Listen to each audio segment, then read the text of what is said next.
Joining us now is Jason Scott Jones. Thanks so much for joining us here on America's Forum.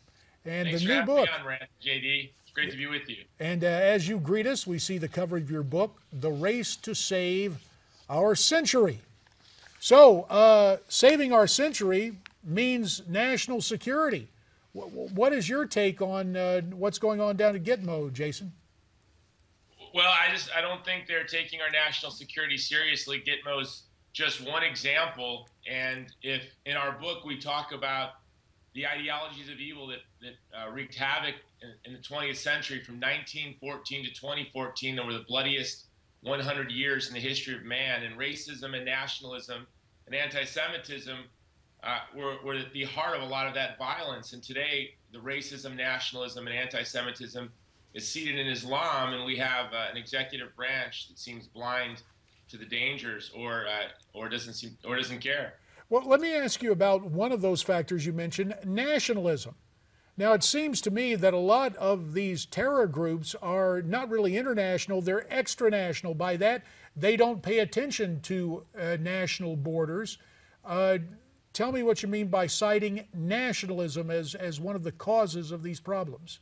Well, if you look at their call for a greater caliphate, it sounds very similar to the call for a greater Germany. There's so many parallels. It's striking. And today, to think that there are Jews that have to flee Paris just 70 years after their great-grandparents and grandparents were fleeing Paris, again, being chased out by rabid, violent, and brutal anti-Semites, this time not marching in from Germany, but flying in from, Syria, Iraq, Morocco.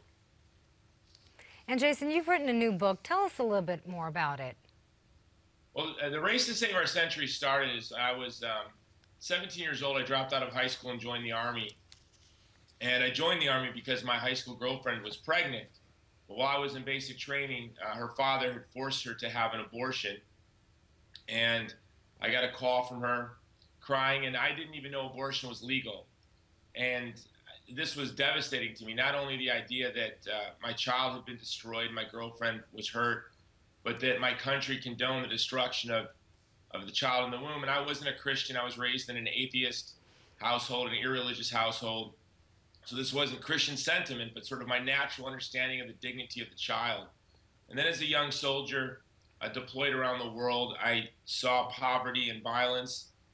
And I just began studying the 20th century.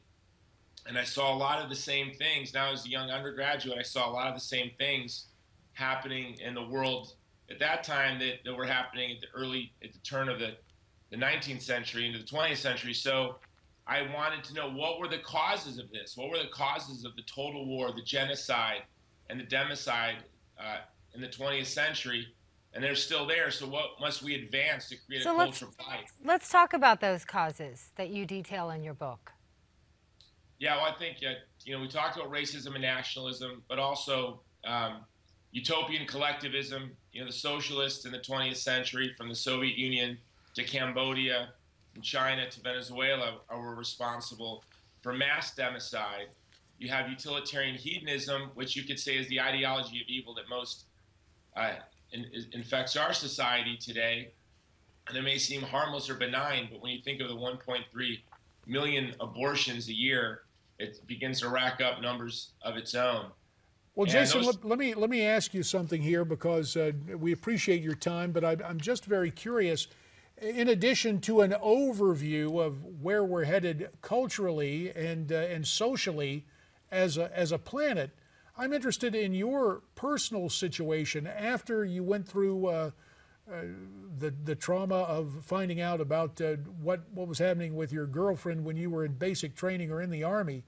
What happened to you personally? What made the change for you, either during those years in the Army or immediately thereafter? Well, at 17, as you can imagine, here I am, a 17-year-old private high school dropout in the infantry and an atheist, and I committed my life to protecting the preborn child from violence. I didn't even know there was a pro-life movement. So I just started going door to door on my own in the off-base housing near where I was stationed at Schofield Barracks, Hawaii. Little did I know that the folks I were talking to were migrant workers from the Philippines who weren't even citizens, but I was talking to them about abortion and asking for their help. I just thought I had to convince folks to be pro-life, and I would go door to door. Then someone from a local pro-life group called me, and for 13 years I was an atheist in the pro-life movement. But at 19, I made a 40-year plan on what I could do as one person to advance the dignity of the child in the womb. And then after 13 years, I became, a Christian.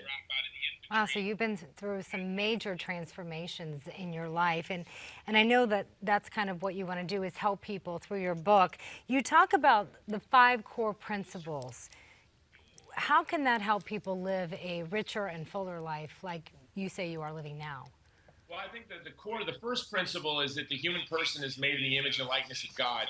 And that was something that struck me. I was an atheist, and as an atheist, I can no longer find a source for the dignity of the human person without God. And then the Christian understanding, the Christian idea that the human person is made in the image and likeness of God is really the foundation, that every human being has an incomparable dignity, beauty, and worth. That's the foundation. And second is the transcendent moral order. And the transcendent moral order is the idea that there's a law above the laws of man, that positive law must correspond itself to. In the 19th century, the West,